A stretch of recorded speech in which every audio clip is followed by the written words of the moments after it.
Folks, I just wanted to take a moment to say that my thoughts are with all of you who are in isolation right now, who are experiencing tragic losses, lost wages, lost jobs, in some cases, flagging hope.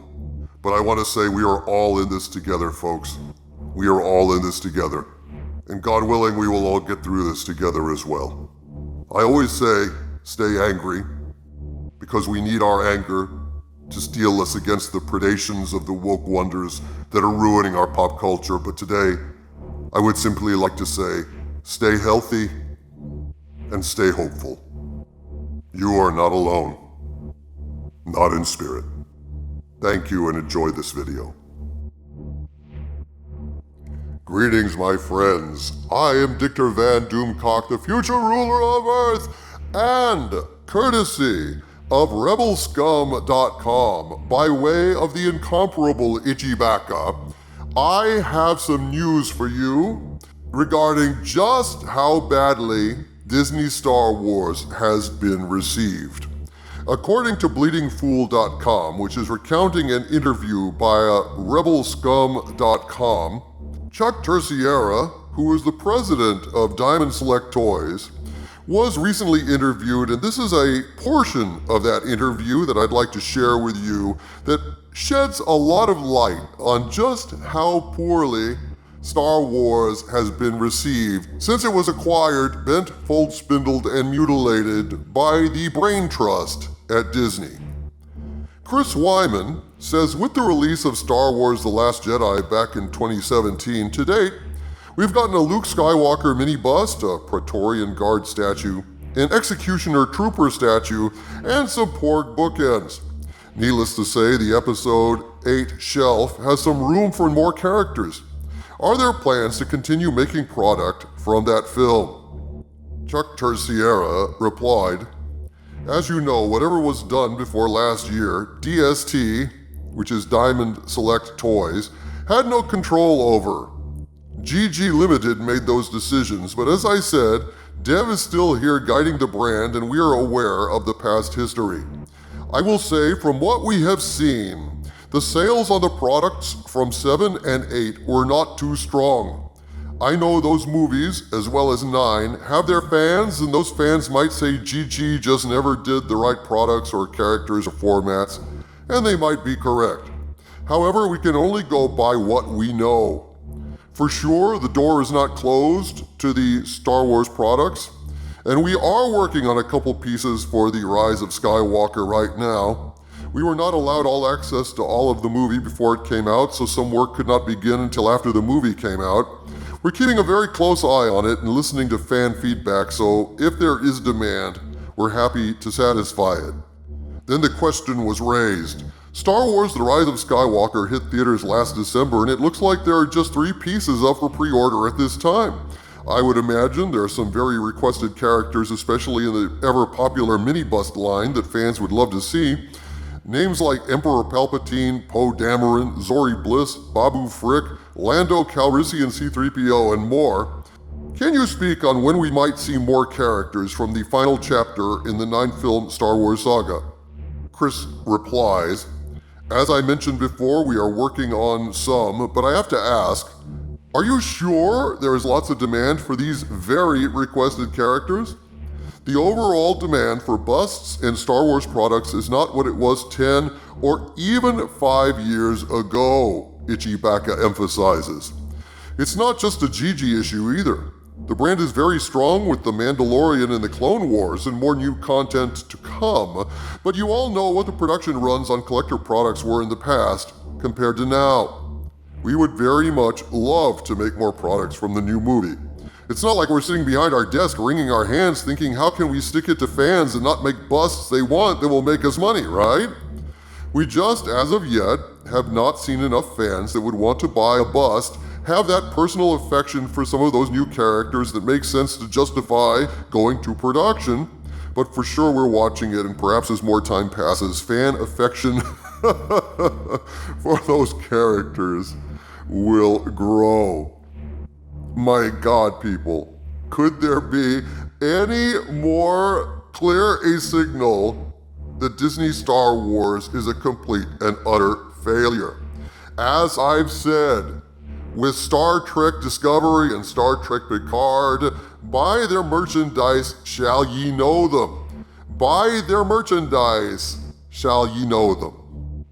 A thriving franchise, especially a genre franchise, will produce a lot of fans, and fans want toys. Fans want busts of their favorite characters. I can't tell you how many Darth Vader figures I have around this lair.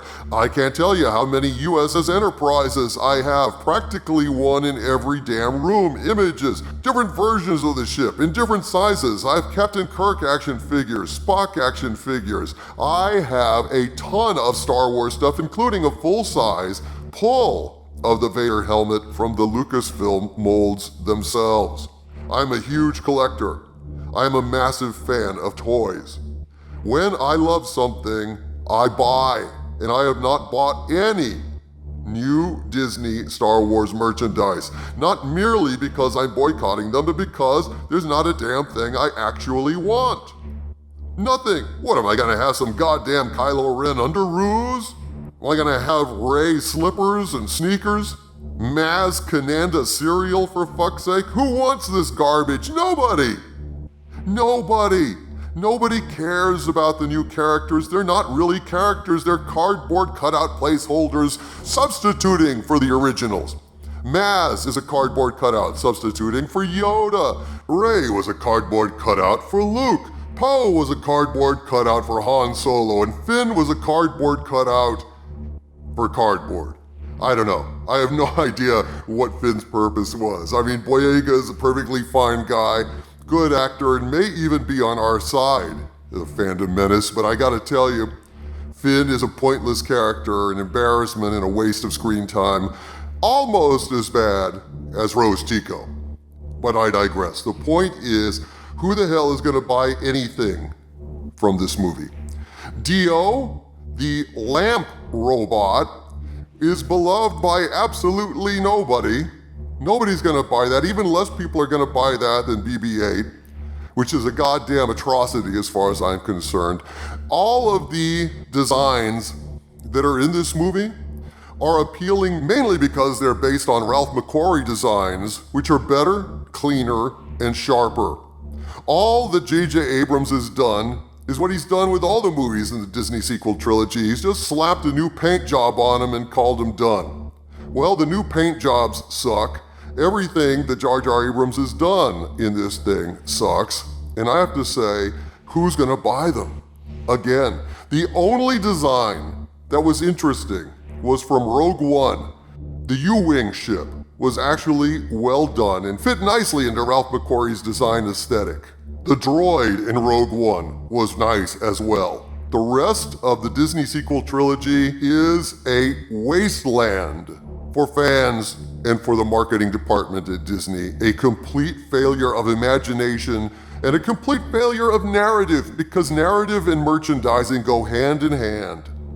If the Disney sequel trilogy was popular, those products would be flying off the shelves. And the fact that they're not tells us all we need to know about the Disney sequel trilogy. Ichi Baka emphasizes this point. In the interview, Chris says, as I mentioned before, we are working on some products, but I have to ask, are you sure there's lots of demand for these very requested characters? The overall demand for busts and Star Wars products is not what it was 10 or even 5 years ago. Ichi Baka asked the question, what happened 5 years ago? And I think we all know the answer to that question. I got Star Wars, kids. That's right. Mickey got Star Wars, and Star Wars has never been the same. You can know a thriving ecosystem by its diversity of flora and fauna, and you can know a thriving franchise by its diversity of merchandise. By that metric, my friends, Star Wars is all but dead, exactly as I have foreseen it. Exactly as I have foreseen it. I'm afraid the stores will be quite empty when your next wave of merchandise arrives. It gives me no pleasure to see Star Wars so degraded, so neglected, so abused, and so shabby. But I have to say, it does give me a great deal of pleasure to see Disney failing in this. Because the Force is female, the fans are trolls, sexists, and racists. And without respect, we reject. Perhaps Hollywood, in light of this new economic situation, will wake up and realize that they have to start paying us respect or perish. But until that time, by their sales shall ye know them, and their sales are down the toilet. And who's to say there is no good news in the world?